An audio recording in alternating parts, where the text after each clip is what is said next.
പട്ടികജാതി പട്ടികവർഗ വികസനത്തിനായി മാറ്റിവെച്ച 600 കോടിയിലധികം കവർന്ന സർക്കാരാണ് 100 കോടിയുടെ വാർഷിക മാമാങ്കം നടത്തുന്നതെന്ന് KPCC ജനറൽ സെക്രട്ടറി സി ചന്ദ്രൻ എഴുതിക്കൊടുത്ത ചോദ്യങ്ങൾക്ക് മുഖ്യമന്ത്രി ഉത്തരം പറയുന്നതിനെയാണ് വികസന ചർച്ചയാക്കി അവതരിപ്പിക്കുന്നതെന്നും സി ചന്ദ്രൻ പറഞ്ഞു.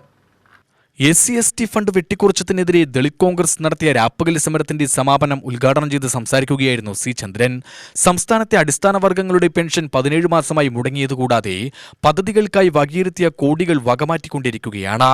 ഐക്യകേരളത്തിന് ശേഷം ഇത്രയധികം വെട്ടിപ്പും തട്ടിപ്പും നടത്തിയ സർക്കാർ കേരളത്തിലുണ്ടായിട്ടില്ല. ആശാവർക്കർമാർ മുതൽ അംഗൻവാടി ജീവനക്കാർ വരെ പട്ടിണിയിലാണ്. ജനകീയ സമരങ്ങളെ അടിച്ചമർത്താനുള്ള PR വർക്കുകളാണ് CPM-ഉം സർക്കാരും നടത്തുന്നതെന്നും സി ചന്ദ്രൻ പറഞ്ഞു.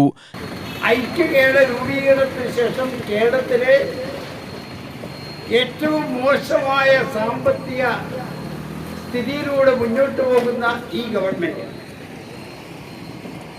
വികസന ക്ഷേമകാര്യങ്ങൾ നടക്കുന്നില്ല എന്ന് മാത്രമല്ല,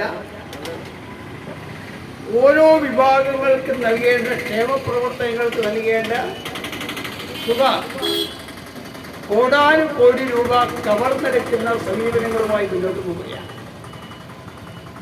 ഇവിടെ പട്ടികവിഭാഗങ്ങൾക്കായി അനുവദിച്ച 612 കോടി രൂപ വെട്ടിക്കുറച്ചു എന്നാണ് നമ്മുടെ ആരോപണം. കഴിഞ്ഞ 17 മാസക്കാലമായി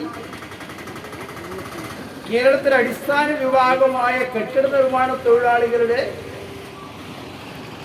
ക്ഷേമനിധിയിൽ നിന്നും പെൻഷൻ കൊടുത്തിട്ട് 17 വർഷക്കാലമായി.